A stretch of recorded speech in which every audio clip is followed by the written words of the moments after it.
قبل ما يبدأ عاوزين كلنا نصلي على النبي عليه الصلاة والسلام. أنا أحمد رمضان وأنت ما تعرفنيش بلخص أنمي. بص أنت بطل عشان دخلت الفيديو ده، طالما دخلت الفيديو ده صدقني مش هتندم وهتشوف أقوى وأجمد ملخصات الأنمي. يلا بينا نبدأ. روح اشتركوا في قناتي التانية يا أبطال وفعلوا زر الجرس، هتلاقوا هناك أقوى ملخصات الأنمي، وهننزل حاجات كتير الفترة الجاية يا أبطال بإذن الله، وأنا واثق إنها هتعجبكم. وحكايتها بتبدأ في عصر اكتشف فيه البشر السحر بسبب انخفاض الطقس في سنة 2030، والبشر حاربوا بعض على مصادر الطاقة لغاية لما الحرب خلصت وبدأ الاستقرار، وبدأت كل أمة تنافس على تطوير السحر. وبنشوف بطلنا تاتسويا واقف مع أخته الصغيرة ميوكي، وده بيكون أول يوم ليهم في أكاديمية السحر. بنشوف أخته ميوكي وهي متعصبة عشان تاتسويا اتقبل في الدرجة التانية، وبتقول له أنت جايب أعلى درجة في امتحان القبول، إزاي ده يحصل؟ وبتكون ميوكي اتقبلت في الدرجة الأولى وكمان بقت ممثلة الصف بسبب قدراتها، وبتكمل كلامها وبتقول له المفروض أنت اللي تبقى الأول مش أنا. فبقول لها تاتسويا المهارات السحرية أهم من الامتحانات التحريرية، بيكون مش فارق معاه يبقى الأول، هو مبسوط إن اتقبل. فبتقول له ميوكي أنت إزاي مبسوط بالدرجة دي؟ مفيش حد زيك في الدراسة وفن القتال. بقول لها تاتسويا كلامك مش هيغير حاجة، وكفاية إنك طلعت الأول، دي بالنسبة لها حاجة كبيرة. وبتفرح ميوكي وبتسبق تاتسويا عشان هي اللي هتقول كلمة في حفل الاستقبال. وتاتسويا بيكون ماشي وبنشوف بنات من الدرجة الأولى بيقول له عليه الطالب ده ويد، والمدرسة دي بتكون بتفرق بين طلاب الدرجة الأولى والتانية. الأولى بيكون لقبهم بلوم وبيبقى في نجمة على أكتافهم بتميزهم، والدرجة التانية بيكون لقبهم ويد وعلى أكتافهم إشارة فضية. وفجأة تاتسويا بيقابل رئيسة مجلس الطلبة واسمها يومي، وتاتسويا بيعرفها بنفسه هو كمان، ولما بتسمع الاسم بتكون لسه هتقول له على حاجة بس مساعدتها بتيجي وبتقول لها الحفلة بدأت. فبيمشي تاتسويا وبيدخل حفلة الاستقبال وبيقعد في آخر الصف، وبيجوا بنتين في نفس رتبته بيقعدوا جنبه، الأولى اسمها ميزوكي والتانية اسمها إريكا، وتاتسويا هو كمان بيعرفهم بنفسه. والحفلة بتبدأ وبتطلع ممثلة الفصل الجديدة ميوكي وبتقول كلمة الافتتاح وبترحب بالطلاب. وبعد ما تخلص الحفلة تاتسويا وإريكا وميزوكي بيطلعوا في نفس الصف، وبتيجي أخته مع الرئيسة يومي وهانزو من الدرجة الأولى، وتاتسويا بيعرف ميوكي على أصدقائه. بتشوف هانزو وهو بيبص على تاتسويا بقرف. في اليوم اللي بعده بيروح تاتسويا وميوكي عند المعلم كونغ فو يوكوكو، وتاتسويا بيبدأ يقاتل يوكومو. في الوقت ده بيشوف قوة تاتسويا الكبيرة وسرعته وتحركاته السلسة. وفي المدرسة تاتسويا بيكون في الفصل مع إريكا وميزوكي، وبيتعرفوا على شاب معاهم في الفصل واسمه ليو. وفي وقت الغداء بيكونوا بياكلوا مع بعض هما الأربعة، وبتيجي ميوكي وبتكون عايزة تقعد معاهم بس بيجي أصدقاء من الدرجة الأولى وبيقول لها شون تعالي معانا نروح مكان تاني أكبر، ما ينفعش طلاب من الدرجة الأولى ياكلوا مع طلاب زيهم من الدرجة التانية. وبتعصبوا أصدقاء تاتسويا، بس تاتسويا عشان ما يعملش مشاكل لأخته بيقوم وبيقول لها أنا خلصت أكل. وفي آخر اليوم بتكون ميوكي عايزة تروح مع أخوها بس أصدقائها بيوقفوها، بيكونوا عايزينها تمشي معاهم، وبيتدخل أصدقاء تاتسويا بس شون بيقول لهم ده حاجة تخصنا احنا، فبلاش انتوا تتدخلوا يا طلاب الدرجة التانية. وشون بيطلع سلاحه بس إريكا بتوقفه، واخته بتكون لسه هتستعمل السحر لكن تاتسويا بيستعمل مهارة غريبة بتوقف قوتها. وفجأة بتيجي ماري رئيس لجنة التأديبات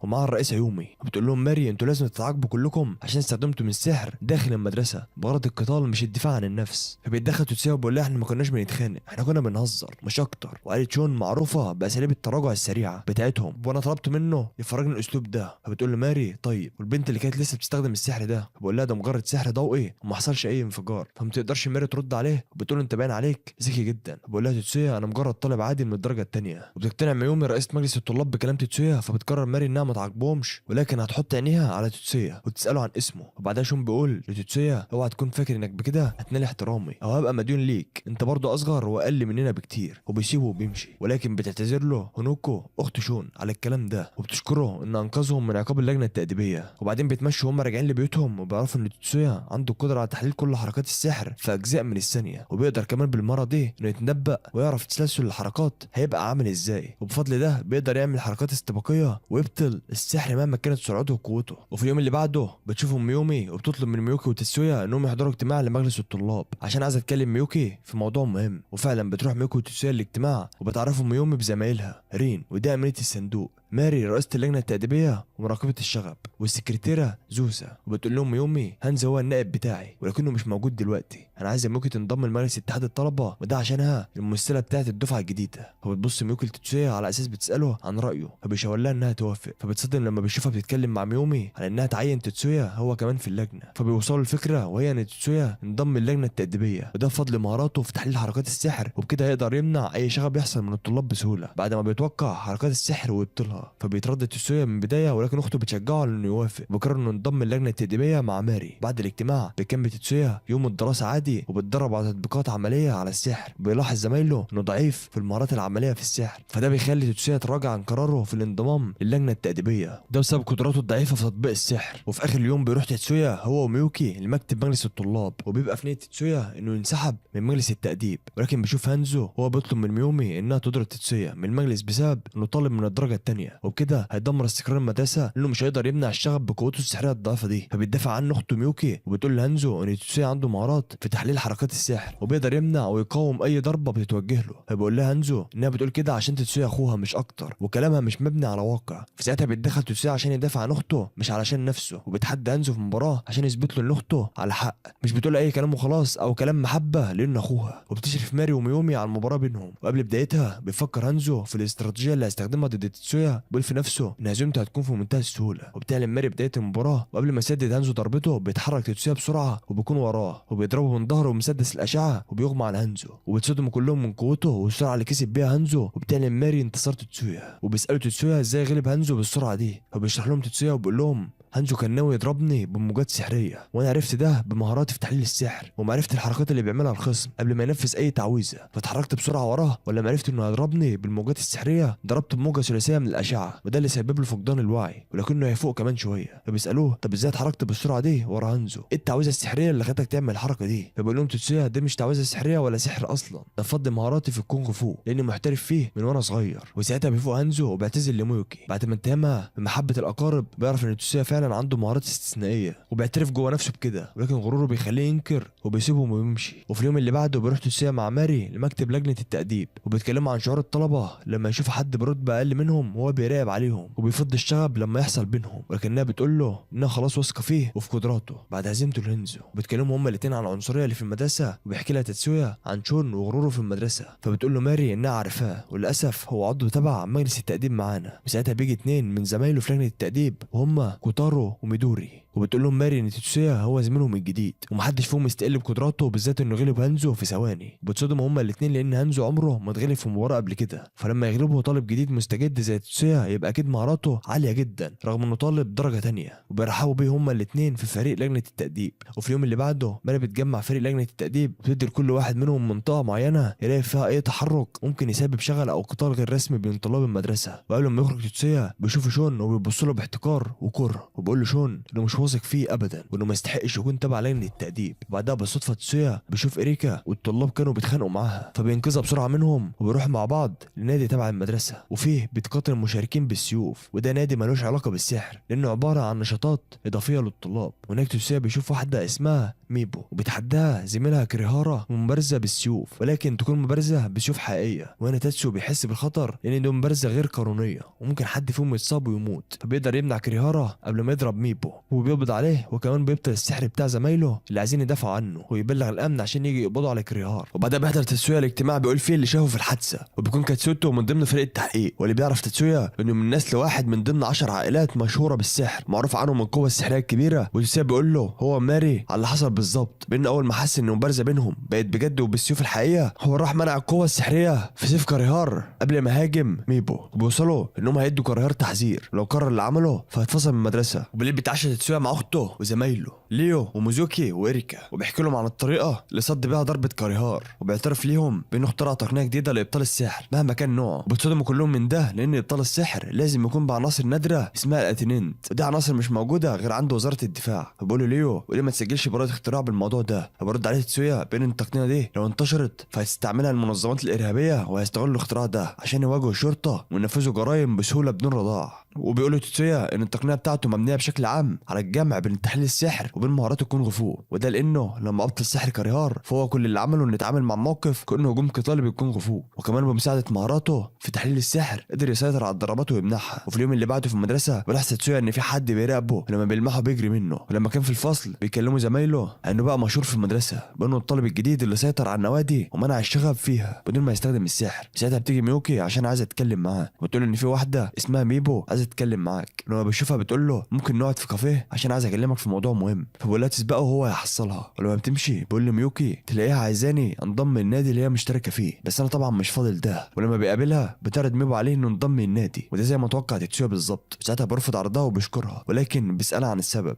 فبتقول له ميبو النوادي اللي احنا مشتركين فيها ما بتاخدش اي تقدير من اداره المدرسه، وده عشانها انشطه ملهاش دعوه بالسحر وكل تركيز المدرسه على متفوقين في تطبيق السحر العملي بدون ما تركز مع اصحاب المواهب زيك وزي الطلاب الطلاب المحترفين في المبارزه بالسيوف او الكونغ فو، وعشان كده عايزك تنضم لينا في النادي وتكون انت صوتنا قدام اداره المدرسه عشان نرفع الظلم اللي بنتعرض له كلنا ونمحي التميز بين الطلاب حسب درجاتهم. وبالله تسويا انه مصمم على رفضه الانضمام ليهم. بالله لو عنده شكوى فالاحسن انها تقدمها للاداره، ولكن بالله هيقابلها بكره عشان وراه حاجه دلوقتي في المدرسه. فبروح تسويا لاونو مديره الصحه النفسيه في المدرسه، واللي بتسال عينه عشوائيه من الطلاب عن اسئله معينه عشان تقيم بيها نفسيه الطلاب. وكانت تسويا من ضمن العينه دي، وبنعرف من حوارهم ان اونو وميبو اصحاب من زمان. وبالليل تسويا بيكلم ميوكي عن منظمه دوليه اسمها بلانش، ودي منظمه بتعارض استخدام السحر، ومن اهدافها انها تساوي بين المهره في استخدام السحر وبين اللي ما بيعرفوش يستخدموا السحر. والظاهر من اهدافها انها عايزه الخير والاستقرار، ولكن النتائج اللي هتترتب على المساواه ده هتكون خطيره على مستوى الدوله، وهتشكل تهديد كبير لقوتها بالنسبه لقوه باقي الدول. وعشان كده هو شاكك ان لهم ازرع جوه المدرسه، وزاد شكه بعد ما ميبو كلمته على مبادئ المساواه، وقال لميوكي ان اكيد ميبو نوايا كويسه، ولكن المنظمه دي استغلتها واثرت في افكارها. وفي اليوم اللي بعده بتكون تتسامع مع ميوزيكي في تطبيقات على السحر، وبتعرف ميوزيكي ان فعلا ضعيف في تطبيق السحر، فبقول لها تسويا ان ده السبب في كونه طالب من الدرجه الثانيه، ولكن بقول لها ان ده مش مهم، وانها تركز في الحاجه اللي بتحبها وتتعلمها بدون ما تلوم نفسها او تحس بالنقص من كونها من الدرجه الثانيه. وبعدها بيكمل تتسويا النقاش بينه وبين ميبو، واللي بتقول له انها عايزه تنهي المميزات بين الطلاب حسب قوتهم السحريه، والعنصريه اللي بتحصل بين البلوم والويد دي لازم تنتهي. وبتقول له ميبو هو انت مش حاسس ان في تميز ضدك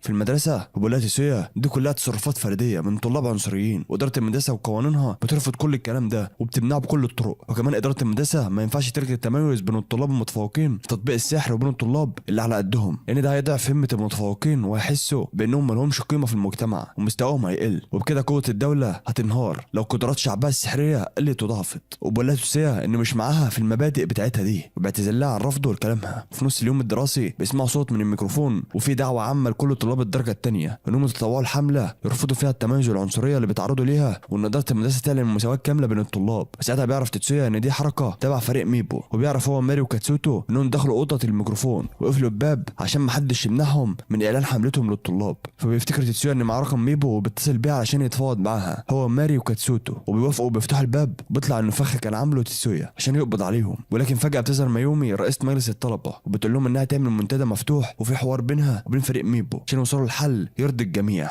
وفي نفس الساعه تتسويا بيشوف تسوكاسا رئيس النادي بتاع ميبو، وبيحس انه شبه الشخص اللي كان بيراقبه في المدرسه. وبالليل بيروح هو ميوكي سينسي عشان يسالوه عن تسوكاسا بحكم انه عارف تاريخ السكان في المنطقه اللي هم فيها، لانه درب وعلم ناس كتير. وبيقول لهم سينسي ان تسوكاسا عنده اخ غير شقيق، واخوه ده هو رئيس منظمه البلانش الدوليه في اليابان، وان بيدير نشاطات كتيره غير قانونيه في البلاد ومحدش عارف عنها حاجه غير كده. وفي اليوم اللي بعده بيبدا المنتدى، وبتقول مايومي كلمتها لكل الطلاب بان اداره المدرسه مش بتمارس اي عنصريه بين الطلاب، وانها ضد المسميات بتاعه البلوم والويد، ولكن لازم يعترفوا بقدرات كل فئه من الطلاب حسب مجهودهم ودراستهم. وخلال كلامها بيتعرض المسرح لهجوم ارهابي وبيرمى عليهم قنابل غاز، وبيقدر هانزو انه يطلعها بره المسرح، وبيدخل مقنعين شايلين اسلحه جوه القاعه، وبتقدر ماري بقوتها السحريه انها تقضي عليهم. وبيسمعوا اصوات تفجير في اكتر من مكان في المدرسه. وبيقول تتسويا انه هيروح مع ميوكي الاماكن اللي حصلت فيها التفجيرات. هم في طريقهم بيشوفوا افراد من العصابه دي هم بيهاجموا ليو، فبتستخدم ميوكي السحر عشان تمنعهم وبتقدر تتغلب عليهم. وساعتها بتوصل اريكا هي كمان عشان تواجه الارهابيين، وبتظهر اونو وبتقول له تتسويا ان الهجوم على المسرح كان مجرد تمويه من العصابه دلوقتي في مبنى المكتبه، وبتقول له انها شافت ميبو معاهم وبتطلب منه يديها فرصه تانية لان العصابه دي غسلت دماغها واستغلت الظروف اللي اتعرضت ليها. فبيروح تتسويا وزميلها لمبنى المكتبه، هم في طريقهم بيشوفوا افراد من العصابه بره المبنى، وبتولى ليو قتالهم. ولما بيدخلوا جوه المبنى بيستخدم تتسويا مهاراته في التحليل وبيقدر يحدد اماكن افراد العصابه، وبيقول لهم ان في 2 عند عتبه السلم وواحد فوق السلم، وفي 4 في الاوضه الرئيسيه لارشيف المكتبه الالكتروني. فبتسال ميوكي ويا ترى بيعملوا ايه في اوضه الارشيف، وقال لها تتسويا انهم اكيد عايزين يسرقوا معلومات سريه تبع مدرسه السحر. وساعتها اريكا بتتهاجم افراد العصابه اللي ظهروا، وبتقول لهم انها تواجه العصابه هنا هم هيروحوا ينقذوا معلومات المدرسه السريه. وخلال ده كانت ميبو مع 3 من افراد العصابه البلانش، وبتقول لهم انا كنت فاكره ان هدفنا هي المساواه والغاء التميز بين الطلاب، لكن ايه اللي انتوا بتعملوه ده، وايه لازمه ملفات السحر المتطور اللي عايزين تسرقوها من الارشيف. وساعتها باب المكان اللي هم فيه بيتفتح، وبيدخل تتسويا وكيومي، وبتصر ميبو على موقفها وبتحاول للمره الاخيره تخلي تتسويا يشاركها نفس المبادئ، وبتقول لها مش انت تعرضت اكتر اكتر من مره للتميز والتفرقه حتى بينك وبين اختك. ازاي تعرض حاجه نبيله زي كده؟ المساواه شيء ما ينفعش ترفضه وتمنعه. فبتقول لها ميوكي انا عمري ما حسيت ان احسن او افضل من اخويا، وطول عمرنا بنحترم بعض ومحدش بيميز حد غير مجهوده. وكمان بيقول لها تتسويا ان العصابه استغلت المبادئ دي عشان تسرق معلومات سريه عن المدرسه وتستفيد بيها في عمليتها الاجراميه. وفجاه العصابه بتستعمل خواتم سحريه اداها ليهم الزعيم بتاعها عشان يستعملوها في وقت الخطر. وبتقدر ميبو تهرب بسرعه، وبيقرر تتسويا انه يسيبها إريكا، وبيواجه هو وميوكي افراد العصابه اللي باقيين. وخلال ده إريكا بتقاتل ميبو بكل قوتها وبتقدر تتغلب عليها. وبعدها بيقدر ليو يقبض على تسوكاسا بعد ما اتاكد انه على علاقه بالعمليات الارهابيه اللي حصلت. وقبل الغروب بيكونوا كلهم حوالين ميبو وهي في السرير بعد اصابتها، وبتعرف من ماري انها اساءت الظن فيها زمان لما رفضت تخش في مبارزه بالسيوف معاها. وساعتها ميبو افتكرت انها بتتكبر عليها من وقتها وهي حاسه بالتميز والعنصريه من زمايلها، ولكن ماري بتقول لها انها ما رفضتش عشان كده، ولكن بسبب انها ما بتعرفش تقاتل بالسيف، وده اللي خلاها ترفض تخش معاه في المباراه، مش لانها بتتكبر عليها. وساعتها ميبو بتعرف غلطتها وبتبكي وتطلب منهم يسامحوها على مساعدتها لعصابه البلانش. وهنا بيقرر تتسويا انه يواجه العصابه دي قبل ما تعمل كوارث اكتر من كده. وكمان كاتسوتو بينضم ليه هو ميوكي وإريكا، ولكن ماري ومايومي هيفضلوا في المدرسه عشان ما ينفعش يتخلوا عن مسؤوليتهم تجاه الطلاب. وبعدها بيروح كاريهار زميل ميبو عشان يطلب من كاتسوتو انه ينضم ليهم هو كمان عشان ينتقم من عصابه البلانش اللي استغلوا زميلته ميبو. ودي اقل حاجه يقدمها ليها بعد الموقف الوحش اللي عمله ساعه المبارزه بالسيوف الحقيقيه. وبيوافق كاتسوتو على انه ينضم ليهم. وبتشوف تاتسويا مع اصدقائه هم راكبين العربيه عشان يروحوا لمقر العصابه، وبيعمل خطه وبيدي لكل واحد مهمه. ليو هيأمن الدخول والخروج ليهم، وإريكا هتحمي ليو عشان لو حد هيجم عليه، والباقي يساعد تاتسويا في الهجوم. وبيوافق على الخطه دي وبيستعمل ليو سحره وبيقدروا يدخلوا المكان. وتتشيبانا واخته بيمشوا في مقر العصابه، وبيستعمل تاتسويا سحره عشان يعرف عدد الاعداء الموجودين في المكان. وبياخد اخته وبيروحوا لهناك، ولما بيروح بيلاقي في عدد كبير جدا من العصابه مستنينهم. بيبقوا معاهم قائد العصابه واسمه هاجيمي، وبيقول له تاتسويا انه جريء جدا عشان يجي لغايه هنا بنفسه. فبيطلع تاتسويا سلاحه وبيقول له استسلم وانا مش هقتل اي حد فيكم وهكتفي اني احبسك بس. فبيضحك هاجيمي وبيقول له انت هنا في مكاني وجاي تهددني، وبيرمي النضاره بتاعته وبيستخدم سحر التنويم المغناطيسي. بس السحر ده مش بيعمل حاجه لتاتسويا، هو لانه بيبقى عارف اللي هاجيمي هيعمله، وانه بيستخدم موجات تشل اعدائه وتسيطر عليهم. بترعب هاجيمي منه وبيؤمر عصابته يضربوا عليه نار عشان يخلص منه بس قبل ما يعملوا حاجه. تاتسويا بيكون مفكك اسلحتهم كلهم، بيخاف هاجيمي منه وبيعرف انه مش هيقدر يواجهه، فبيحاول يهرب من المكان. بس تاتسويا بيمشي بكل بساطه وراه ومحدش بيقدر يعمل حاجه من العصابه. بس بيتعصب واحد منهم وبيحاول يهجم عليه، بس ميمو بسحرها بتجمده. وقبل ما بيمشي تاتسويا بيقول لاخته ما تستعملش طاقتك على الفاضي عشان ناس ضعفاء زي دول. بتقول لاخته حاضر. وبعد ما بيمشي تاتسويا بتستخدم ميوكي سحر الجليد وبتجمدهم كلهم بحركه واحده. في الوقت نفسه تاتسويا بيكون وصل لمكان هاجيمي وبيبقى عارف عدد الاشخاص اللي معاه، وبيروح لهم وبيبدا يفكك في الاسلحه بتاعتهم. بيقول لهاجيمي يستسلم بدل ما يخلص عليه، بس هاجيمي ما بيستسلمش وبيستخدم سحر التشويش عشان تاتسويا ما يستخدمش سحره. بس تاتسويا بيلغي التشويش ده. بيقول لهاجيمي انه عارف ان عصابه الرؤوس البيضاء والتحالف الاسيوي هم اللي بيساعدوه، وبيخاف هاجيمي وبيحاول يهرب تاني. بس ساعتها بيظهر اصدقاء تاتسويا وبيقطعوا ايده وبيقبضوا عليه، وبتيجي الشرطه وبتقبض على العصابه عشان يستجوبوهم. وبيروح تاتسويا للمستشفى عشان يزور ميبو، وبيقول لها انه قبض على العصابه وحل كل حاجه واتصرف في الحوادث اللي حصلت قبل كده، وبكده مفيش حد هيتعاقب عشان الشرطه هتخفي اللي حصل على الناس. فبتفرح ميبو وبتشكره، وبتعرفه انها تفضل في المستشفى لشهر مايو. وبيقول لها تاتسويا انه هيستنى ميعاد خروجها من المستشفى عشان يحتفلوا مع بعض. وبتعدي الايام وبيروح تاتسويا واخته عشان يزوروا ميبو في المستشفى. فبيشوفوا هناك كاريهار وهو واقف مع ميبو بعد ما خفت. فبروح مع إريكا عشان يسلموا عليهم، وبيجي ابو ميبو وبيشكر تاتسويا على كل اللي عمله. فبقول له تاتسويا انا كنت بعمل واجبي كصديق ليها. فبقول لابو ميبو انه يطلب منه اي حاجه هو عايزها كشكر ليه. فبيرفض تاتسويا. فبقول لابو ميبو ان العقيد كازوما كان معاه حق لما قال انك شخص صعب جدا. فبتصدم تاتسويا وبيقول له انت تعرف الرئيس منين؟ فبقول له انه كازوما كان صديق قديم ليا. بقول له ما تخافش وانه مش هيقول حاجه لحد. فبيشكر تاتسويا وبيروح عشان يسلم على ميبو. فإريكا بتقول انا مستغربه لان ميبو كانت بتحب تاتسويا بس فجاه اتغيرت وبقت تحب كاريهار. فالكل بيتصدم وميبو بتتحرج وبتقول انا فعلا كنت بحب تاتسويا عشان قوته ومهاراته وحبه لاصدقائه، بس حسيت ان انا ضعيفه جدا قدامه، لكن انا وكاريهار زي بعض وفاهمين بعض. فبقول لها تاتسويا ان كاريهار قطع ايد هاجيمي ولما هاجمنا على عصابه وعمل كل ده علشانك، هو فعلا يستحقك. فبيتعصب كاريهار وبيقول لي إريكا فضحتيني، وبيجري وراها وبتخلص الزياره وبياخد تاتسويا اخته وبيمشي. وفي البيت بنشوف ان تاتسويا اخترع جهاز جديد، والجهاز ده يقدر يخليه يطير، وبيديه لاخته ميوكي عشان تجربه، والاتنين بيطيروا مع بعض وبيكونوا فرحانين جدا. شفت الشبانه وميوكي بيروحوا للمختبر، ولما بيوصلوا هناك العمال بيكونوا فرحانين انهم موجودين وبينادوا عليه بالسيد الصغير. وبيشكرهم تاتسويا على ترحيبهم وبيسالهم عن مكان اوشيما. فبيجي اوشيما بيقول لتاتسويا انا فرحان اني قابلتك النهارده، وبيسال تاتسويا عن السبب اللي خلاه يتصل بيه ويطلب يقابله ويجي بسرعه كده. فبيطلع تاتسويا الجهاز اللي اخترعه وبيقول له اوشيما ان قدر بعد وقت وشغل ان يخترع جهاز للطيران وفي تعويذه سحر تخليك تطير بشكل مؤقت بس لسه شغال كويس. فبيتصدم اوشيما من الاختراع العظيم اللي اخترعه تاتسويا واللي قادر يغير عالم الصحراء، وبينادي على كل اللي شغالين معاه انهم يجيبوا كل النماذج عشان يجربوا الاختراع ده. بنشوف تتسويا واوشيما وهم في غرفه الاختبار وبيتفرجوا على المتطوعين عشان يجربوا جهاز تتسويا، وبيبدا المتطوعين يشغلوا الجهاز وفعلا بيقدروا انهم يطيروا ويستخدموا سحر الطيران من غير مشاكل او اي اعراض جانبيه، رغم انهم سحرة ضعاف. وبيفضل المتطوعين يستمتعوا، بعد شويه وقت بينزلوا وبيرتاحوا، واوشيما بيجي وبيزعق لهم عشان فضلوا يلعبوا وما نزلوش في الوقت المحدد. فبيقول له تتسويا مفيش مشاكل، المهم ان الجهاز يشتغل. بيقول له اوشيما ازاي قدرت تبرمج الجهاز عنه يشتغل مع اي حد من غير شروط؟ فبيقول له تتسويا عن طريق البرمجه اليدويه العاديه. فمنبهر اوشيما لان دي طريقه قديمه جدا، وان حتى هو ذات نفسه ما عرفش انها بتشتغل ازاي. وبيقول له اوشيما ان الجهاز ده هيغير عالم الصحراء والفضل يرجع لك. فبيشكر تتسويا على كلامه وبيروح مع اخته عشان يمشوا، بس بيقابل ابوهم وكبير الخدم بتاعه وبيكون اسمه اوكي، وبيبقى واضح ان في خلاف بينه وبين تتسويا وابوه. نشوف ان اوكي بيسلم على ميوكي وبيتجاهل تتسويا خالص، بس ميوكي ما بيسكتش وبتقول له من قله الذوق ما ينفعش انك تسلم عليا وتتجاهل اخويا الكبير. فبيعتذر اوكي ليها وبيقول لها انا ما ينفعش انادي شخص بسيدي، يكون مجرد خادم ليكي وبالمستوى ده. فبتتعصب ميوكي بتكون لسه هتضربه، بس تتسويا بيوقفها بيقول لها ان لسه من المرشحين انه يبقى رئيس للعيله، ولا خالته طلعت قرار خلاص بالرئيس الجديد. فبقول له اوكي ان السيده مايا ما طلعتش قرار، لسه سيده. فبقول له تتسويا يبقى انا لسه مرشح ان ابقى رئيس العيله والمفروض تعاملني باحترام. بس اوكي بيشتمه وبيهينه، فتتعصب ميوكي وبتستخدم سحرها ولسه هتقتله، بس تتسويا بيوقفها وبيقول له اوكي ان كلامك ده معناه انك بتعترضي على قرارات الزعيم الحالي وده عليه عقوبه. فالراجل ما بيقدرش يتكلم تاني وبيسكت. فبيتكلم ابو تتسويا اخيرا وبيقول له تتسويا انا ما كنتش اعرف انك بتكرهني كده. بيقول له تتسويا انا ما بكرهش حد،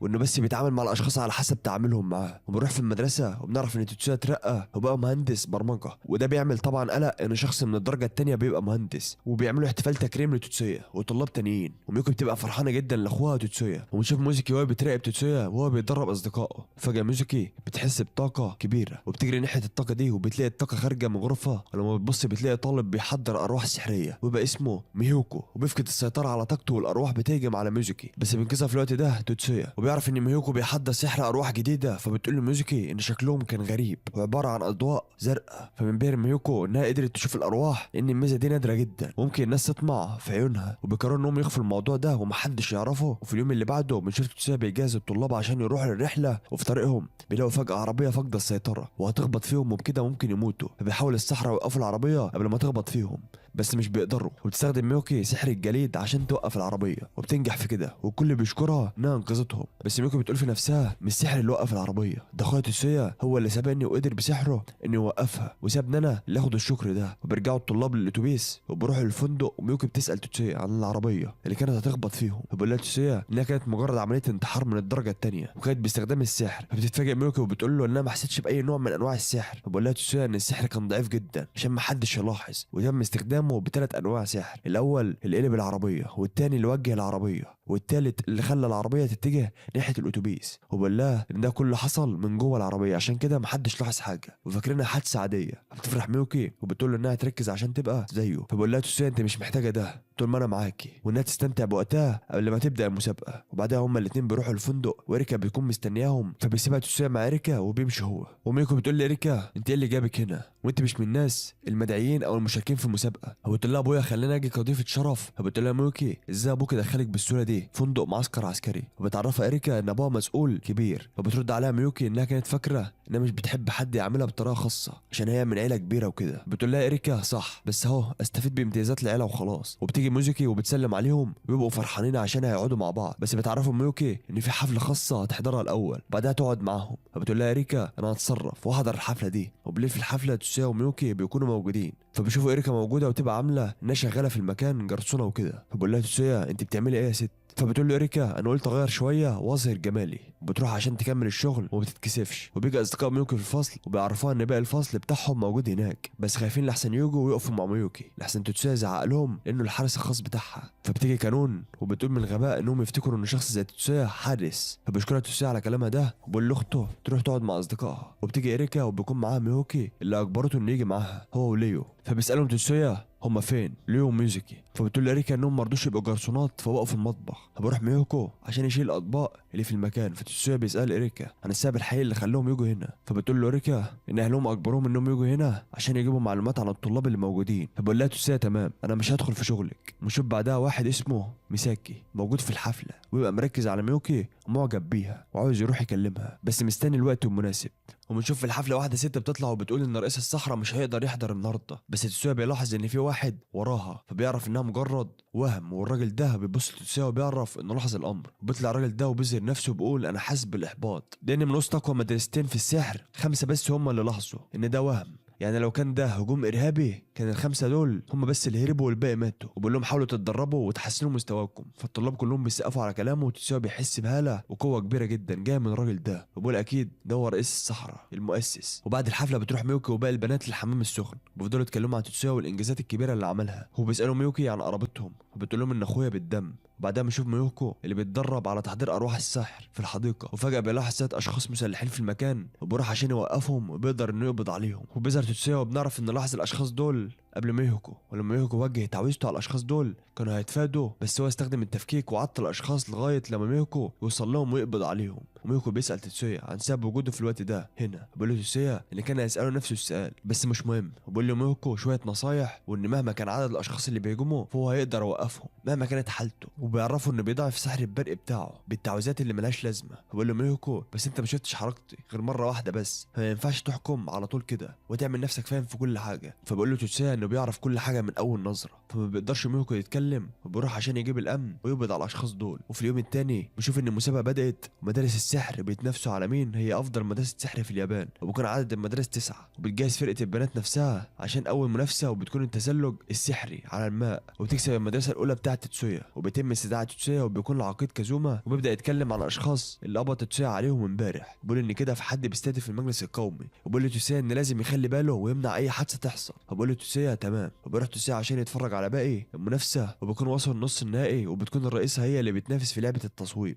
وبتقدر انها تكسب المنافسه بسهوله وتحقق رقم قياسي جديد. وفي الليل بيتجمعوا البنات عشان يباركوا للرئيسه وباقي البنات اللي كسبوا في المنافسه النهارده. وبيجي خبر الرئيسه ان في واحد من فريق الرجاله ناقص في المنافسه، فبتروح البنات ان توتسويا هو اللي يجي مكانه. فبتوافق الرئيسه وتطلب من ميوكي انها تروح لاخوها وتعرف اللي حصل وانهم محتاجين له المنافسه. فبتروح ميوكي وبتقول لتوتسويا اللي حصل، فبيوافق توتسويا انه يشارك بس بيقول لها انك تعملي كل اللي عليكي وتكسبي فريق البنات هو يعمل الباقي. فبتقول له ميوكي حاضر وانها تبذل كل جهدها عشان تفرحه. فبيسالها طيب المدرسه مش عايزه المدرسه تفرح بفوزك برضه؟ فبتقول له ميوكي انها جت اصلا وشاركت عشان هو موجود وهيشارك في المهرجان. وفي تاني يوم الرئيسه ميومي بتلاحظ ان توتسويا ماسك الجهاز بتاعها وبيحاول يدخل عليه، فبتقول له انت بتحاول تدخل على الامن القومي تاني ليه؟ بقول لها توتسويا انه بيعمل لعبه لان في حاجه كبيره في المهرجان هتحصل بكره. وبيجي يوم المنافسه التاني وفريق مدرسة توتسويا بتاع البنات هو اللي بيفوز برضه. بيروح توتسويا لمركز القيادة وبيعرف ان في عجز في مبارزين الرجالة، فبيقول لهم توتسويا انا هتصرف. وفي الليل بنشوف توتسويا وهو مع ليو وبيديله سلاح جديد هو صنعه بنفسه عشان يخلي ليو يشارك في منافسة المبارزة. وبيكون السيف ده ليه مميزات كتير عن السيوف العادية، ومنها ان الشخص اللي هيستخدمه يقدر يتحكم فيه ويتحكم في طول السيف، والسلاح بيعجب ليو. وفي تاني يوم بنلاقي منافسة البنات بدأت وبتكون ماري هي اللي بتلعب في سباق التزلج، واثناء المنافسة بيختل توازن واحدة من المتسابقات وبتقع على ماري وبتحاول توقفها بالسحر بس في حاجة بتمنعها وما بتعرفش توقفها، وبتتخبط ماري في الحيطة وبتخرج من السباق وبيغمى عليها من الإصابة وبتنتقل للمستشفى. ولما بتفوق بتلاقي ميومي جنبها وبتعرف ان بسبب اللي حصل هي اتصابت في عظمها واتكسر ومش هتقدر تشارك في المسابقة لمدة أسبوع. بتقول لها ماري ازاي جت لي هنا؟ فبتقول لها ميومي ان توتسويا لاحظ أول واحد ان في حاجة غلط وجري عليكي لحقك ونقلك لهنا. وبتتحرج ماري لما بتتخيل ان توتسويا شالها وبتسألها ميومي اذا حست ان في سحر أثر عليها ولا حاجه. فبتقول لها ماري ان حست ان اللوح بتاعها بينزل تحت الميه فجاه. فبتقول لها ميومي ان توتسويا قال غير كده وقال ان في شخص ورا الحادثه دي هو يحقق عشان يجيبه. ومن ناحيه تانية بشوف توتسويا مع اصدقائه هو بيراجع كاميرات المراقبه، بيعرف ان في سحر اتعمل من تحت الميه عن طريق شخص خارج من السباق خالص. وبتصدم ان المسابقه دي فيها كاميرات في كل مكان وسحره ذو خبرات عاليه، فازاي قدر شخص يعمل كده من غير ما يلاحظ؟ فبقول لهم توتسويا ان المسابقه اللي خبطت في ماري كان المفروض انها تقلل سرعتها عند المنعطف، فمش من الطبيعي انها تضعف سرعتها 5 أضعاف، وخصوصا انها بطله دوليه فاكيد هي فاهمه خطوره ده ومستحيل تعمل كده. وده معناه ان في حد من لجنه التحكيم هو اللي عمل الموضوع ده عشان مدرستهم تخسر بالقوه، والكل بيقتنع بكلام توتسويا. وفي الليل ماري بتجتمع بتوتسويا وباقي الطلاب وبتقول لهم ان المدرسه الثانيه المنافسه ليهم قربت توصل للمركز بتاعهم والفرق 120 نقطه بس. بقول لها توتسويا طب المفروض الفرق يبقى كام؟ فبتقول له ميومي المفروض الفرق يبقى 250 او 300 على الاقل، وبتطلب من توتسويا يظبط الاسلحه بتاعتهم عشان يقدروا يفوزوا. فبيوافق توتسويا، وفي تاني يوم بيجهز سلاح شيزوكو اللي هتنافس بيه. وبتقول له شيزوكو ايه رايك تسيبك من الكلام ده وتيجي في شركه ابويا وتشتغلي في المختبر؟ فبقول لها توتسويا انا ما بحبش حد يتحكم فيا، انا واحد حر بشتغل للجميع. فبتقول له شيزوكو طيب خلاص، وبتيجي منافسه الرمايه بتاعت شيزوكو وبتصطدم بالسلاح وبدقه تصويبه. وبنعرف ان توتسويا خلى السلاح بتاعها يضرب تلقائي عشان يضمن انها تكسب بسرعه. وبتروح شيزوكو بعد ما فازت وبتشكره على مساعدته، هو بيبقى فاضل لها منافسه اخيره. فبقول لها توتسويا خلي بالك من نفسك. فبتقول له شيزوكو حاضر. وبعد ما بتمشي توتسويا بيحس بحاجه غريبه جدا موجوده في المكان، وشكل كده هيحصل حادثه تانية من الشخص المجهول. وتبدا شيزوكا المنافسه بتاعتها بالسلاح الجديد اللي عمله توتسويا، وبتقدر انها تفوز بسهوله. وميمو بتشكر توتسويا على السلاح الجامد ده اللي عمله، وتشكر كمان شيزوكي ويكيتشي وتاكي على فوزهم. وماري بتقول له توتسويا فوزنا كان بسبب مهاراتك العاليه في الهندسه. وسيدني بتقول ان الجامعه تواصلت معانا واقترحوا انهم يعتمدوا السلاح اللي صنعه توتسويا رسميا في فارس جامعه السحر. فبقول لهم توتسويا ده عرض كويس جدا، بس انا عايزكم تسجلوه باسم شيزوكي مش باسم انا. وشيزوكي بتعترض وبتقول له ازاي بس انت اللي طورته مش انا. فبقول لها انا مش كويس في السحر، ولو جيت استخدمه هحتاج وقت عشان انشطه. ومن ناحيه تانية بنشوف اعضاء المدرسه الثالثه مجتمعين وبقول لهم مساكي ان فوز بنات المدرسه الاول مش بفضل مهاراتهم الشخصيه، كل اللي في الموضوع ان في حد تاني بيساعدهم. وجورج بيقول ان ده كله بفضل المهندس بتاعهم، واكيد هو عنده مهارات عظيمه. ومساكي بيقول له انت لاحظت السلاح اللي استعملته شيزوكي؟ بقول له ايوه ده كان نموذج عمومي. فكلهم بيتصدموا لان كان بيحتوي على تسديدات مساعده، وبيعرفوا ان السلاح ده اصلا مش موجود في المتاجر، وان المهندس هو اللي طوره بالطريقه دي. ومساكي بيقول لو كان كل ده عمله مهندس فده مستحيل يبقى مستوى طالب ثانوي، ده مستوى وحش. وبيقول لهم احنا لازم ننافس وتبقى عارف ان الاسلحه بتاعتهم هتبقى متطوره فرق جيلين او 3. وبنشوف ان جه دور هونوكا في السباق، ونيكا بتسال توتسويا ليه هو هونوكا عملت عدد كبير من السلاسل البصريه. فبقول لها توتسويا ان استخدام سحر اعتراض المتسابقين مش ممنوع، وبيدوا نظارات وبقول لهم هتشوفوا بنفسكم. وقبل ما يبدا السباق بتعمل هونوكو سحر ضوئي، وده بيخلي باقي المتسابقين مش شايفين حاجه، وبتتحرك هونوكو لوحدها وبتقدر انها تفوز بسهوله جدا. وبروح للمدينه الصينيه وبنشوف رجاله غريبه مجتمعين، وبقول له ازاي المدرسه الثالثه تخسر قدام المدرسه الاولى؟ احنا كنا مراهنين عليهم ومتاكدين انهم هيفوزوا، ولو الوضع استمر كده احنا هنخسر فلوس كتير قوي، ولو خسرنا كده الرئيس هيتدخل بنفسه. هو الواحد منهم احنا لازم نبدا نتحرك. ومن ناحيه ثانيه بنشوف ميوكي بتروح توتسويا وبتقول انت رفضت ان اسمك يتضاف للفارس؟ وبقول لها ايوه. فبتقول له انت عملت كده عشان تراعي رغبات خالتي؟ فبقول لها ايوه، قدرات جامعه السحر في البحث عاليه جدا، وقدروا يكتشفوا اننا سيلفر.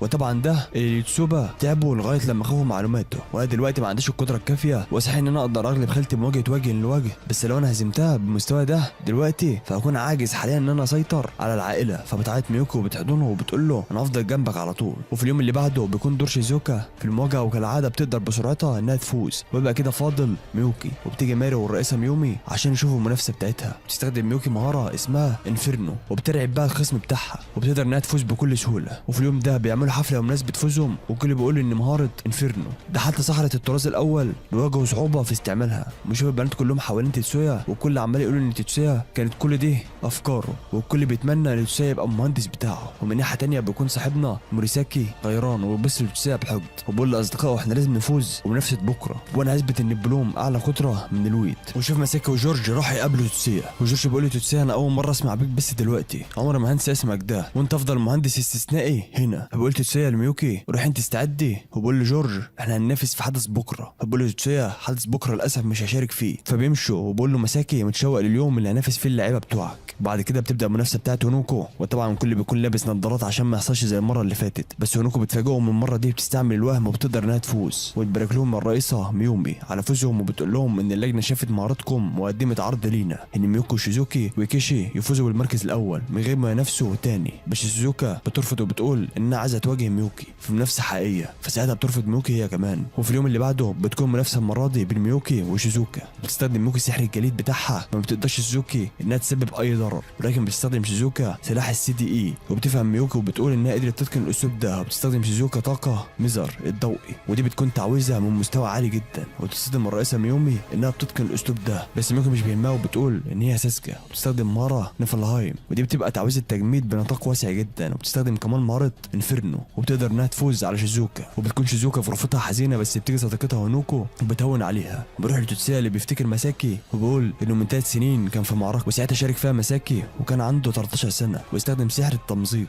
وذبح قوات العدو، وبسبب ده اتسمى بالامير القرمزي. وبيقول انه جورج اطلق عليه العبقري بسبب ذكائه ومهاراته العلميه. وبيقول ان اكيد موروساكي وفريقه هيخسروا، بس ممكن يبقى في امل صغير لان مساكي مش هيقدر يستخدم بيستخدم سحر التمزيق لان السحر ده سحر قاتل. وفي اليوم اللي بعده بنشوف فعلا ان موريساكي وفريقه خسر، ومش بس كده ده اتصاب باصابات خطيره. وميوكي بتقول لتوتسويا ان ده كان حادث متعمد اكيد، وبتقول لميومي انهم كانوا في مبنى مهجور بس فجاه حصل تعويذه سحر خلت المبنى يقع عليهم. وبقول لها توتسويا لو سحر الناطح فعلا استخدم عليهم فده سحر مميت من الدرجه الاولى وده تجاوز للقوانين. وميومي بتقول لتوتسويا انا عايز اتكلم معاك، وبتقول له تفتكر ان دي حادثه تخريب زي اللي حصلت مع ماري؟ فبقول لها ايوه. فبتقول له ان الفريق الرابع اقسم منهم ما نفذوش تعويذه الناطح القوي. وبتساله يا ترى فحد عايز يخلينا نخسر؟ فبقول لها ان قبل المنافسه حاول 3 اشخاص انهم يدخلوا فندق وعرفنا منهم انهم من نقابه اجراميه في هونج كونج وهم اللي بيعملوا التحركات دي. ومن ناحيه ثانيه بنشوف العصابات دي فعلا هم اللي ورا ده كله. وبيقولوا ان الثانويه الاولى ما عندهاش اي فرصه غير انهم ينسحبوا. ونرجع لتوتسويا اللي بيدي تعليمات لفريقه عشان المنافسه بتاعتهم، وفعلا بفضل تعليماته قدروا انهم يفوزوا. ونشوف ميومي وكاتسوتو بيقولوا لتوتسويا ان المنافسه الجايه ضد مساكي وجورج والاثنين دول متعاونين جدا. وبتقول له توتسويا ان هيبقى عضو وهيشارك في الحدث ده. فبقول لهم توتسويا اشمعنى انا؟ كده بقى الطلاب هيحسوا باحباط. فبقول له كاتسوتو ما فيش حد ليه قرار غير احنا وانت الوحيد اللي تقدر تعمل كده. فبيوافق توتسويا وبقول له مين العضويين التانيين اللي هيبقوا معايا؟ فبقول له هسيبك انت تختارهم. فبرد عليه عادي لو اخترتهم حتى من بره الفريق. فبقول له كاتسوتو ما فيش مشكله احنا عملنا استثناءات في الموضوع ده. فبيختار اصدقائه ميكي وليون والاثنين بيكونوا من الدرجه الثانيه زيه. فبقول له كاتسوتو ما فيش مشكله. ماري بتقول له اشمعنى اخترت الاثنين دول؟ فبقول لها انا مش عارف مهارات الباقيين ومفيش وقت عشان اعرفهم واحط الخطه، اما دول انا عارف قدراتهم كويس جدا. فكلهم بيوافقوا. وتوتسويا بيشرح لميكي وليون الخطه وبيدي ليون السلاح اللي كان عامله قبل كده. في اليوم اللي بعده بتبدا منافسه وبيكون توتسويا تحركاته سريعه جدا، بيقدر انه يدمر اسلحه المنافسين وبيستعمل تعويذه قويه جدا اسمها هدم غرام. وجورج ومساكي بيكونوا بيتفرجوا عليه وموظفين من قوته. وماري بتصدم هي كمان لان دي نفس التعويذه اللي وقفت العربيه قبل كده. وميمو بتقول لها انا كنت شاكه في الموضوع بس طلع انه بيقدر يستخدمها فعلا. بتقول له ان دي من اقوى التعويذات ومفيش غير ناس قليله جدا اللي بتقدر تستخدمها. ايه التعويذه دي يا جدعان؟ ومن ناحيه ثانيه نرجع للون اللي بيستخدم السيف وبيقدر انه يهزم عدوه. ونشوف ميكي برضه بيستخدم تعويذه رنين وبيخلي الفريق مضطرب ومش عارف هو بيعمل ايه بالظبط. وساعتها بيروح توتسويا وبيخلص على العضو الاخير وبكده يكونوا فازوا. يا ابن اللعبه توتسويا. وعلى الجانب الاخر بنشوف المنافسه الثانيه وبيفوزوا برضه بسهوله. وكل ده وتوتسويا لسه محتفظ بمهاراته عشان يواجه ميساكي. ومن ناحيه ثانيه بنشوف الفريق الثالث ضد فريق التامن، وبنشوف ميساكي بتدمر فريق التامن كله بسهوله جدا عن طريق سحر التفجير. ايه السحر العظمه ده؟ وبيكون توتسويا في مشكله كبيره جدا لانه قتالهم هيبقى وجها لوجه وده يخليه ما يستخدمش قدراته الفعليه يا صاحبي او الحاله اللي كان بيستخدمها قبل كده. مشكله كبيره بتواجه توتسويا. بنشوف عمنا ميكي مع إريكا وبيكون خايف بعد ما شاف قوه الفريق الثالث، بس إريكا بتشجعه بتقول له انت تعويذاتك قويه وهتقدر اكيد تهزمهم ما تقلقش يا صديقي. ومن ناحيه ثانيه توتسويا بيقابل معلمها هاروكو وبيطلب منها تعرف له مقر عصابه التنين. فبتقول له انت عرفت العصابه دي منين؟ فبيقول لها العصابه دي بتاذينا احنا. وبتقول له انت ناوي تعمل ايه بالظبط؟ فبقول لها حاليا مش هعمل اي حاجه بس لما ارد الهجوم بقى لازم ابقى عارف مقرهم كويس. فبتقول له اديني يوم واحد وهعرف لك مكانهم. بنشوف بعد كده جورج وميساكي بيكونوا عاملين طعم وفخ لتوتسويا وبقول له هنشوف هيبلع الطعم ده ولا نظامه ايه بالظبط.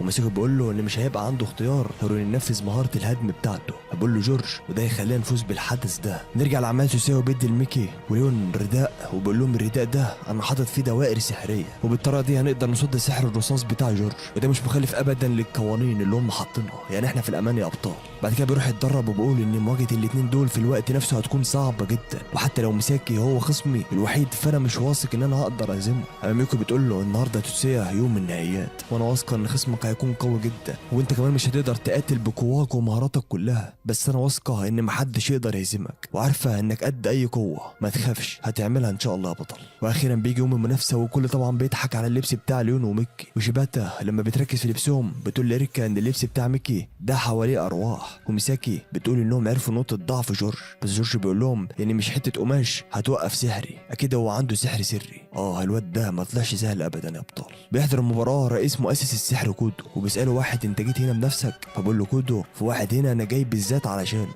وطبعا بيكون قصده على توتسويا. بتبدا منافسه وبنشوف ميساكي عمال يستخدم ضرباته السحريه بس توتسويا بيقدر يفكها كلها وعمال يقرب من توتسويا. بيقول كاتسوتو ان المواجهه دلوقتي هتبقى اصعب واصعب وبيتقدم جورج هو كمان فبيروح توتسويا ناحيته بس ميساكي حاطط كل تركيزه على توتسويا وبيفضل يضرب عليه وبيقول توتسويا مفيش قدامي حل غير ان انا استخدمها. وفجاه بيستخدم سحر غريب جدا والسحر ده بيقدر من خلاله يشوف الضربات قبل ما تتفعل وبيستعمل جورج الرصاصه الخفيه بتاعته بس المفاجاه ليون بيقدر يصدها بالرداء بتاعه وبيحاول يضربه بسيفه بس جورج بيرجع بسرعه جدا وبيحاول انه يستخدم سحر تاني، بس بيلاقي قدامه السحر وهم وبيكون لوين هيجي معاه خلاص، بس ميساكي بيمنعه. وفجاه بيستخدم ميساكي سحر قوي جدا بيخلي ميكو يقع على الارض، وميساكي بيلاقي توتسويا جاي ناحيته فبيستخدم سحره، بس مفاجاه ان بينسى يعدله وبيقول انا كده هقتله. بس فجاه توتسويا بيتدمر كل التعويذ دي، ولكن بتنفجر فيه تعويذه منهم.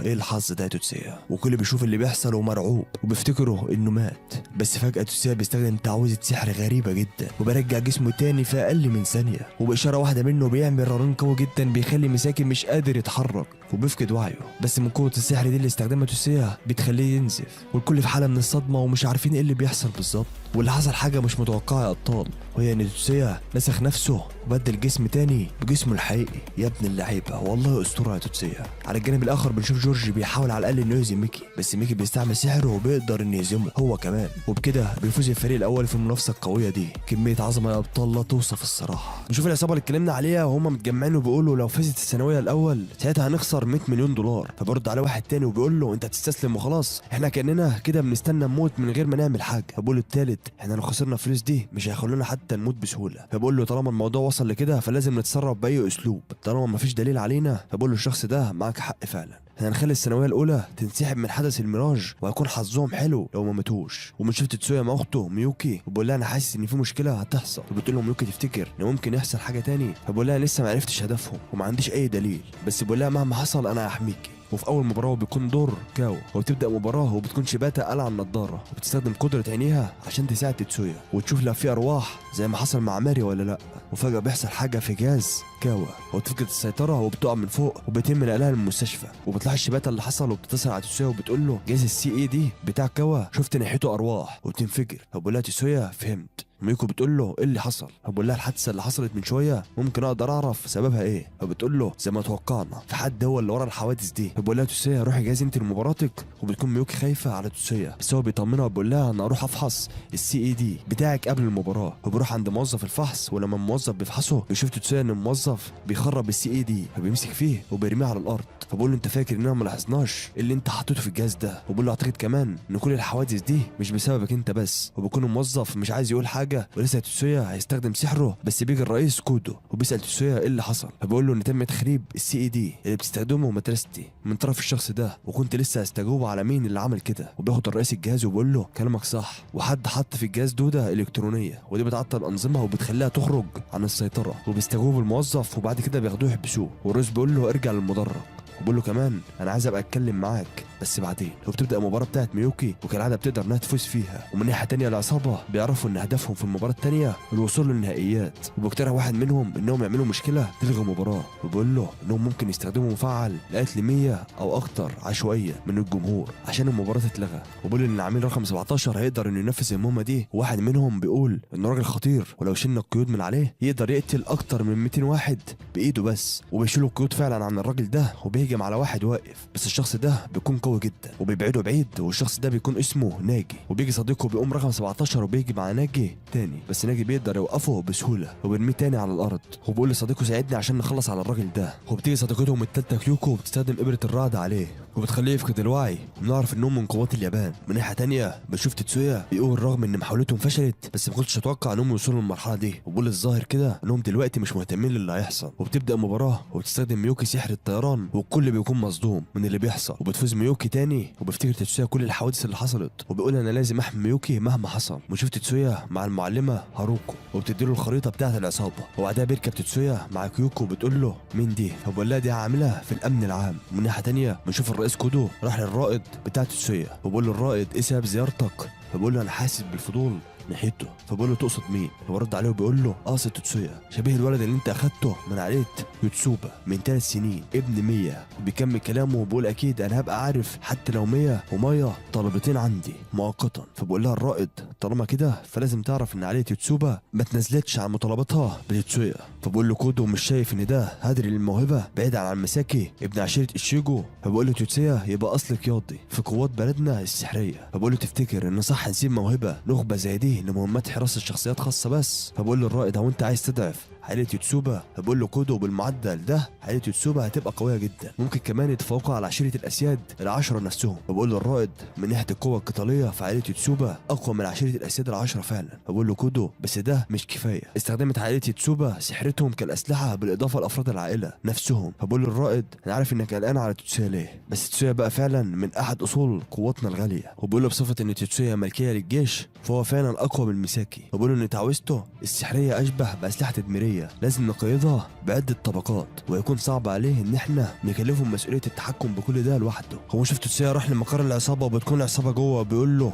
مين كان يتوقع ان قوات اليابان الخاصه هتظهر، وبيقول واحد منهم اولوياتنا دلوقتي ان احنا نخلص على مزعج تيتسويا ده. وبقول له الشخص التاني هو يبقى مين بالظبط؟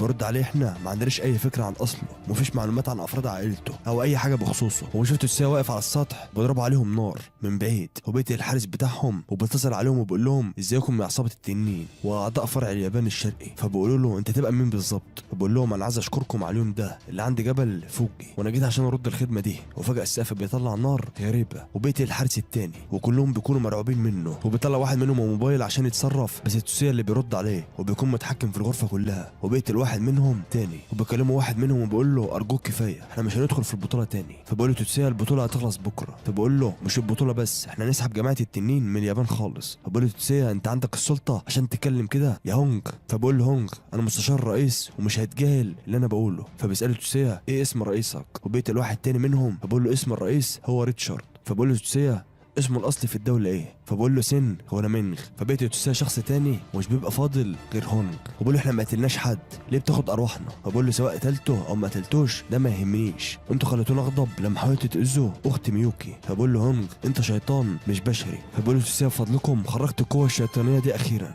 وبيخلص عليه وبقابل بعد كده الرائد وباقي الفريق. بقول له ناجي ان عصابه التنين هم موردين لتعزيز الشعوذه ودي تبقى اجهزه لتضخيم السحر. وبقول ناجي ان دي حاجه مش لازم نسمع بوجودها في العالم ده لان عنصر جوهري مضخم بيتصنع من دماغ بشري ودي تهديد كبير لينا. بقول الرائد ان الوكاله الامريكيه رايها زينا برضه. ونشوف ميومي وبتقول لي كاتسوتو جالي خبر من اجتماع العشيره وبتقول لي تعرف ان تيتسويا هزم ميساكي. فبقول لها وفيها ايه؟ فبتقول له كسحره في عشيره الاسياد تبلغ نفوذها في قمه البلد وهم مش هيسمحوا باي نتائج تضعف من قوه العشيره. فبقول لها كاتسوتو ده معناه انهم هيعملوا منافسه عشان يثبتوا قوتهم. وبتقول له ميومي لو تيتسويا بيجري في عروق دم عشيره الاسياد ما كانش حصل كل ده. برد عليها وبقول لها سيبي لي انا الموضوع ده. وبيجي اخر يوم في المنافسه وبيكون كاتسوتو فيها وبيقدر انه يفوز بالبطوله، وفي الليل بيكون معمول حفله لكل المدارس وكاتسوتو بينادي على تيتسويا وبيخرجوا بره وبيقول له انت فرد من عشيره الاسياد. وبقول له تيتسويا لا. فبقول لها كاتسوتو بالنسبه لاجتماع العشيره فانصحك نصيحه انت لازم تنضم لعشيره الاسياد. بقول مثلا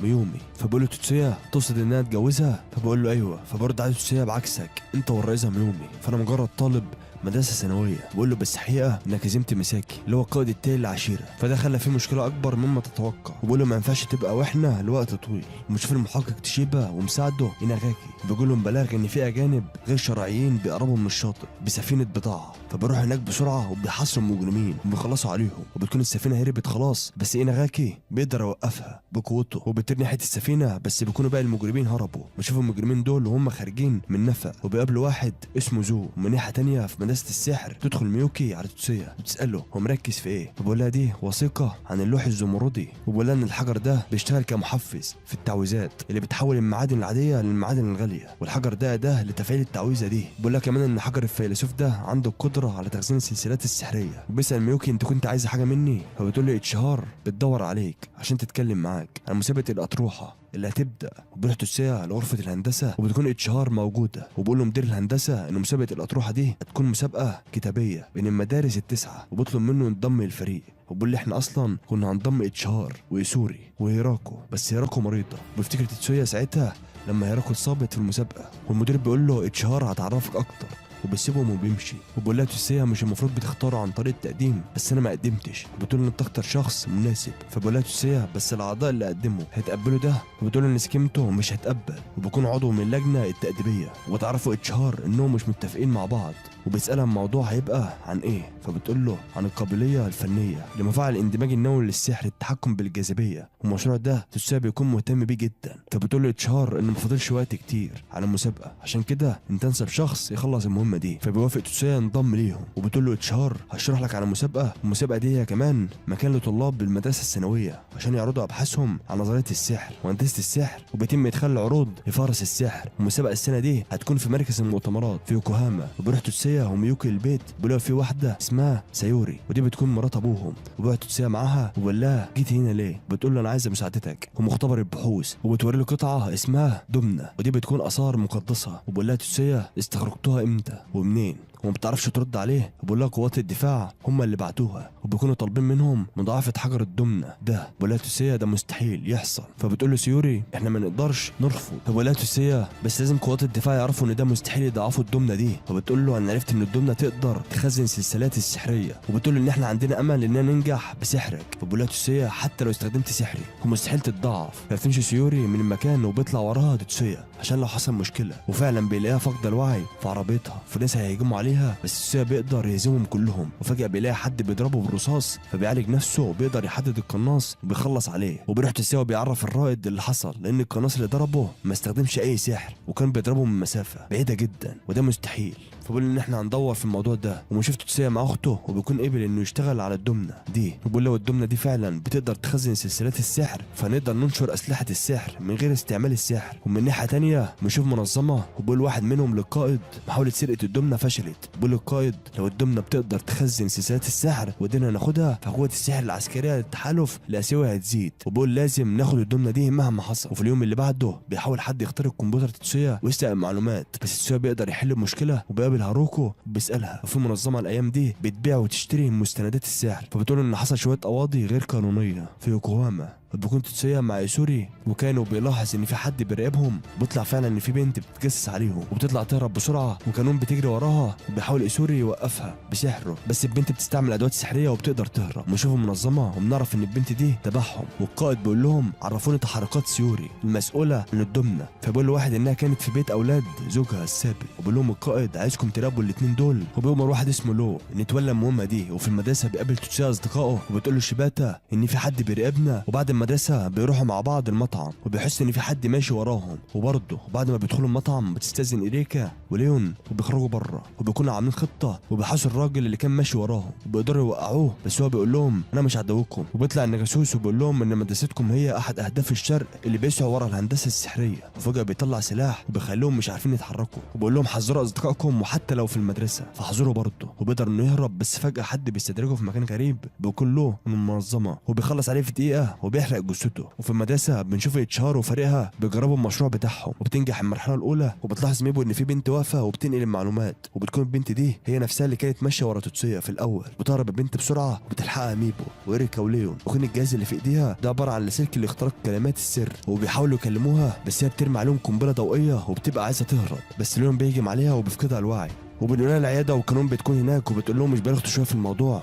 والمدرسه بتقول لهم هي هتصحى قريب. وبتروح ميمو وبتلاقي ساكاموتو بيتخانق مع لين وإريكا عشان بتمشوا في المكان اللي المشروع فيه، وبتقول لهم كانون امشوا من المكان دلوقتي. بتروح مع يسوري البنت بيكتشف انها اخت هيراكاوا الصغيره، وبيكون هدفها تخرب المشروع وتنتقم من تاتسويا، انها فاكراه ان هو السبب في اصابه اختها اللي حصلت، وبتحاول كانون تقنعها انها ملهاش ذنب، بس هي بتكون مصره على رايها. وبنشوف إريكا بتقول لليون انت فاضي النهارده؟ وبقول لها ايوه. فبتقول له تعالى معايا، بتاخده معاه وبتقول له انت قوي جدا بس انت عندك مهاره تقتل بيها خصمك. فبتفاجئ ليون من كلامها، فبتقول له إريكا الحكايه ما انتهتش على كده، والبنت دي مجرد اداه بيستخدموها، هم اكيد هيحاولوا يهجموا علينا تاني عشان كده لازم نقتلهم بنيه القتال. وبقول لها ليون انت عندك مهاره قتل؟ فبتقول له ايوه. وبتاخده على بيتها وبتبدا تدربه على مهاره سيف قويه جدا، وبيفشل ليون فيها بس بيفضل يتدرب عليها. ومن ناحيه تانيه بشوف كاتسوتو بيدرب كذا شخص في معركه محاكاه عشان لو حصل حاجه يبقوا مستعدين، وبيخلص عليهم كلهم بسهوله. ومش بيبقى فاضل غير ميكي بس بيكون مستخبي، واول ما بيحس ان كاتسوتو جاي ناحيته بيستعمل تعويذه سحريه قويه جدا وبيهرب بسرعه، بس كاتسوتو بيكون ما حصلوش اي حاجه. وبتخلص معركه المحاكاه وبيكون ميكي ماشي وبيخبط في واحد غريب وشغل الشخص ده وراه حاجه. وبنشوف تتسويا وميوكا عند المعلم يوكومو، بيكون تتسويا معاه الدمنه ويوكومو بيقول له خليك حذر وحافظ على اعصابك كويس. ولما بيكون تتسويا واخته ماشيين بيلاحظوا ان في غراب بيراقبهم، وبيروحوا بسرعه على مختبر البحوث وبيلاقوا ان في هناك حد بيحاول يخترق معلوماتهم، بس هم بيقدروا يوقفوه وبيكون الغراب بيراقبهم. فبيخلص عليه توتسويا والقائد بيقول احنا كده عرفنا هو هيشيل الدمنه فين، وبيقول له السيد زو هيزور البنت دي في المستشفى، خلص عليها قبل ما يوصل لها. ومن ناحيه تانية بتشوف هيراكو اتواصلت مع توتسويا وادت له سجلات التليفون بتاعت اختها الصغيره عشان يقدر يعرف معلومات عن المنظمه. بيروح بعد كده مع اخته ميوكي وبيوصلها لمجلس الطلبه، وبيدخل هو معمل الآليين، وفجاه بيلاحظ ان في غاز منوم فبيعمل نفسه نايم. بيدخل عليه واحد وبيطلع انه سكيمته، وبيحط جهاز غريب بس بتدخل عليه كانون وبتقول له ما توقعتش تبقى جاسوس لصناعات الاكاديميه، وبيهجم عليها بس توتسويا بيوقفه وبيفقدوا الوعي. بيشوف ماري وصديقها شو في المستشفى، وتشوف كمان زو كان رايح عند غرفه البنت الجاسوسه، بس بيشوف لو بيحاول يدخل عشان يقتلها، فبيضرب جرس الانذار وبيعرف شو وماري ان في حاجه، وبيطلع شبه بسرعه وبيلاقي لو، فبيتقاتلوا مع بعض قتال قوي جدا،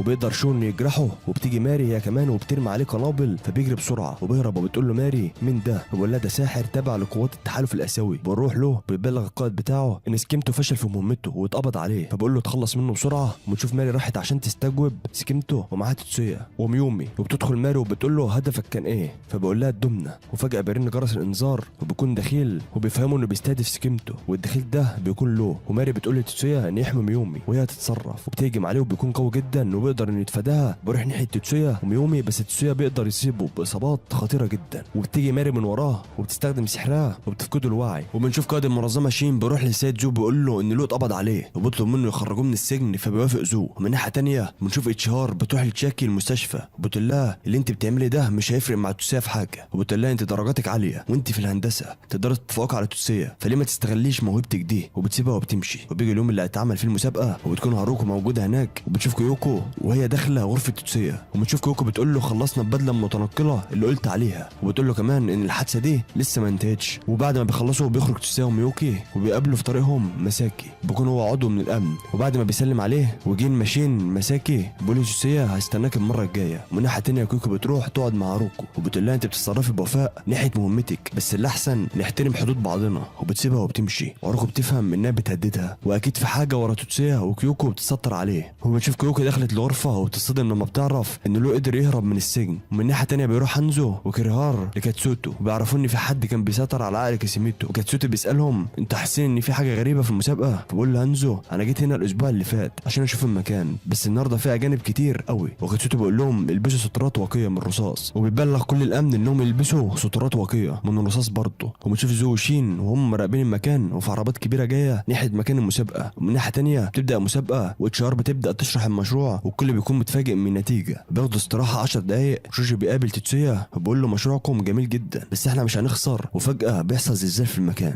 وبنشوف عربيات ضخمه بتهجم على المكان اللي فيه المسابقه، والمحقق تشيبا بيتصل بمساعده اناغاكي وبيساله عن الوضع، وبيقول ان في عربيات اتصدمت بالمبنى، وبيلاقوا فجاه صواريخ نازله من سفينه وبيكونوا الطلاب موجودين في القاعه. بيدخل فجاه عليهم الارهابيين بالاسلحه ومحدش فيهم بيكون عارف يتحرك، وبياخدوا منهم اجهزه السي اي دي. وبيقول واحد منهم لتوتسويا يسلم جهازه بس هو ما بيردش عليه، فبيضربه بالنار. لكن توتسويا بمهاره غريبه بيمسك الرصاصه بايده، والكل بيصدم من اللي بيحصل، وكل الارهابيين بيضربوه في وقت واحد بس برضه مفيش فايده. بيصدوا كل الرصاص وبيحاولوا يهجموا عليه بايديهم بس هو بيقتلهم بكل وحشيه. وبيروح اصدقائه عشان يطمنوا عليه وبيعرفوا ان لسه في ارهابيين بره والامن بيتصد ليهم، فبيقرروا انهم هيساعدوهم. بس جورج بيوقف توتسويا وبيقول له الهجوم ده مش اسم القسم الجزائي، ده اسلوب سري جدا طوره القائد وليان القائد السابق للنجوم، ازاي بتقدر تستخدمه؟ بس توتسويا بيقول له انا بعرف استخدمه، عايز انت ايه؟ انا ما عنديش وقت للكلام ده. ومن ناحيه تانية في القاعه الاخرى بيكون كل الطلاب خايفين، فبتطلع ميومي وبتهديهم وبتقول لهم في نفق ارضي في ملجأ بس ممكن الارهابيين يهجموا عليه، وسيف انقاذ جاي في الطريق بس هيكون خطر ان احنا نخرج ناحيه النار، في الاختيار ليكم. ومن ناحيه تانية بيخرج توتسويا واصدقائه بره، بيلاقوا الامن بيحاربوا الارهابيين، فبيقول توتسويا لميوكي اخته تجمد اسلحتهم بيساعدها عشان تحدد اماكنهم، وبتجمد كل اسلحتهم، وساعتها بيتدخل توتسويا وبيبدا انه يخلص عليهم، وبتساعده اريكا وهما الاثنين بيخلصوا على كل اللي موجودين. وتوتسويا بيقول احنا محتاجين معلومات اكتر، والظاهر ان في مشكله اكبر هتحصل لو قتلناهم، هنبقى في وضع اوحش. فبتقول شوزوكا ليه ما نستخدمش غرفه المؤتمرات وهناك في معلومات سياسيه فهتقدر تلاقي اي معلومات. وبيدخل الغرفه وبيشوف الارهابيين اللي في المكان وبيكون عددهم كبير، وبيقول توتسويا لو فضلنا هنا الوقت طويل فالعدو هيقبض علينا، وبيقول ان احسن حل هو الملجأ، والكل بيوافق ويروح توتسويا عشان يدمر الاجهزه التجريبيه عشان العدو ما يستفدش بيها. بيقول وبيلاقوا هناك ماري وكانون وميومي وكاتسوتو بيكونوا بيعزفوا بيانات المشروع. بيعرفوا من كاتسوتو ان الطلاب في نفق تحت الارض. هو بيقول لهم توتسويا النفق ده ممكن ما يكونش امن، ان مش طريق مباشر واحتمال يقابلوا الارهابيين، وساعتها اضطروا يدخلوا في معركه مباشره. فكاتسوتو بيأمر هاتوري انه يروح هناك ويوقفهم، وبيروح كاتسوتو عشان يتاكد لو المكان فيه ارهابيين تاني. بيشوف راجل غريب وبيأمروا حد انه يكمل المهمه، وبيجتمع الطلاب عشان يشوفوا هيعملوا ايه، وبيكتشفوا ان الارهابيين هدفهم قاعده بيانات اتحاد السحر الموجوده في المركز هنا. وبتيجي اتشار وبتقول لهم ان كلام توتسويا كان صح، والارهابيين حصروا الطلاب في النفق، بس قوات العدو قليلين فيقدروا يهزموهم. وبيمسك توتسويا سلاحه وبيستعمل قوته، وبيشوف عربيه جايه من بعيد وبيكون فيها الراجل العجوز اللي شفناه من شويه، بس هو بيدمرها وبيقع منها الراجل ده. وبتيجي كيوكو للمكان عشان تساعدهم، ومن ناحيه تانيه بتشوف كاتسوتو راح للمكان اللي اتدمرت فيه العربيه، وبيلاقي صواريخ جايه ناحيته بس هو بيدمرها. وتوصل كتيبه قوات الدفاع اليابانيه بقياده شيغيرو، وبيتدخل مع كاتسوتو عشان يشوف الوضع. ومن ناحيه تانيه بتشوف الرائد كمان موجود وبيقف جنب كيوكو، وبقول لها اشرحي ليهم الوضع، وبتقول لهم ان قواتنا حاليا بتواجه الارهابيين وفي كمان كتيبه جايه ناحيتنا. وبينادي الرائد على توتسويا بالظابط، وبيقول له كتيبتنا اتأمرت بمهمه منفصله، وبيقول له جهز نفسك. وبيدخل عليه شيغيرو وبيقول له البدله المتنقله جاهزه. بيكون توتسويا رايح معاه، بس اخته ميوكو بتوقفه وبتبوس على راسه، فبتخرج قوه كبيره جدا، وبتكون ميوكي شالت عنه الختم اللي حابس قوته. وبيشوف مساكي بره بيحارب في الارهابيين وبيقتل فيهم، وفي النفق هانزو واصدقائه بيقدروا انهم يخلصوا على الارهابيين. وبرضه من ناحيه تانيه كاتسوتو بيطلب من كيوكو تديله عربيه عشان يروح لفرع كانتو التابع لاتحاد السحر، وبتوافق كيوكو وبتخلي اتنين يوصلوه هناك. ومن ناحيه تانيه بيكونوا الطلاب خلاص هيوصلوا للملجأ، ولكن فجاه العدو بيضرب عليهم صواريخ وبتدمر المبنى فوقهم، بس الاستاذ تيسو بيستعمل سحره وبيحميهم كلهم، وبيقول لهم روحوا للملجأ بسرعه. وشوف كيوكو ومعاها ميوكي ويومي ماشيين ومعاهم باقي الطلاب وعاوزين يوصل لهم للملجأ، وبيحاول بعض الاعداء يوقفوهم، بس ميوكو ويومي بتصدوا ليهم وبيخلصوا عليهم. لما بيوصلوا الملجأ بيلاقوا المكان متدمر، بس ميجي بيستعمل قوته وبيقول لهم ان الطلاب بخير، وبيكونوا مش عارفين هيعملوا ايه بعد ما المدخل ده اتدمر. فبتقول ميومي انا هطلب طيارات من شركه والدي عشان ياخد الباقي من المكان. فبتقول لهم كيوكو انا هسيب شويه من اتباعي معاكم وهمشي انا. بس بيجي المحقق شيبا وبيقول لهم مفيش داعي قتال الاعداء، هو عمل الجيش بس واجب الشرطه حمايه الناس، واحنا هنفضل هنا معاهم. فبتشكر كيوكو وبتمشي من المكان. بنعرف ان تشيبا يبقى اخو اريكا الكبير. وبنرجع لتوسويا اللي بيجهز نفسه وبيلبس بدله القتال بتاعته، بيبدا يتحرك وبتدمر اول طياره للعدو. والمنظمه بتعرف والجندي بيقول للقائد شين الطياره اللي بتصور الوضع اتدمرت، وبتتدمر طياره تانية وشين بيكون مش عارف اللي بيحصل. ومساكي وجورج بيكون لسه مستمرين في القتال بتاعهم وبيخلصوا عليهم. وبيجي الاتوبيس وجورج بيقول له يلا نركب، فبقول له مساكي انا رايح لاتحاد السحر، هم اكيد مش هيسكتوا وحاليا بيجهزوا الجيش وانا هروح وانضم ليهم. وجورج بيحاول يقنعه بس مساكي بيمشي. وبنرجع لاصدقاء توتسويا اللي بيعرفوا ان الاعداء قربوا منهم وبيبداوا كلهم يقتلوهم لغايه لما بيخلصوا عليهم. ومن ناحيه تانيه بنشوف توتسويا وصل لمكان باقي الضباط، وبيقول له الضابط ناغي احنا عرفنا هويه العدو، وبيكونوا لقوا في دبابات العدو مضخم للسحر، وده جهاز تبع العصابات التنين. وبيفهم توتسويا ان عدوهم هو التحالف الاسيوي. وبنرجع لاصدقاء توتسويا اللي بتكون خلاص الطيارات وصلت ليهم، بس بتنتشر مواد كيميائيه بتحاول تدمر الطيارات، بس بيخرجوا ناس مقنعين وبيدمروا المواد دي، وبيكون ده توتسويا وفريقه. وبتركب ميومي وباقي الطيارات، وبنشوف فجاه التعويذ السحريه بتبدا تهاجم الناس، بس بيجي ميساكي وكاتسوتو ومعاهم جنود من اتحاد السحر، هو بتكون كانون والباقي بيقاتلوا العدو. وبتتصل بيهم ميومي عشان تعرفهم ان الطيارات قربت توصل لهم، بس فجاه بيظهر اعداء تاني وبيكون خلاص هيقتلوهم، بس كرهار بيحمي ميبو وبياخد هو الضربه، وكي هو كمان بيحمي كانون وبياخد الضربه بدلها. وبتوصل ميوكي وبتخلص على العدو وبتنادى على اخوها توتسويا، وبيلاقي كرهار وكي خلاص بيموتوا، بس بيستخدم تعويذه الترميم وبيعالجهم. وبتوصل قوات اتحاد السحر وبتحارب العدو وبيقدروا انهم يخلصوا عليهم ويدمروا كل العربيات. ومن ناحيه تانيه كاتسوتو وفريقه بيحاربوا باقي الارهابيين، ومساكي وفريقه بيكونوا واقفين قدام القاعه المقفوله، وبتفتح الباب وبنتصدم لما بنشوف زو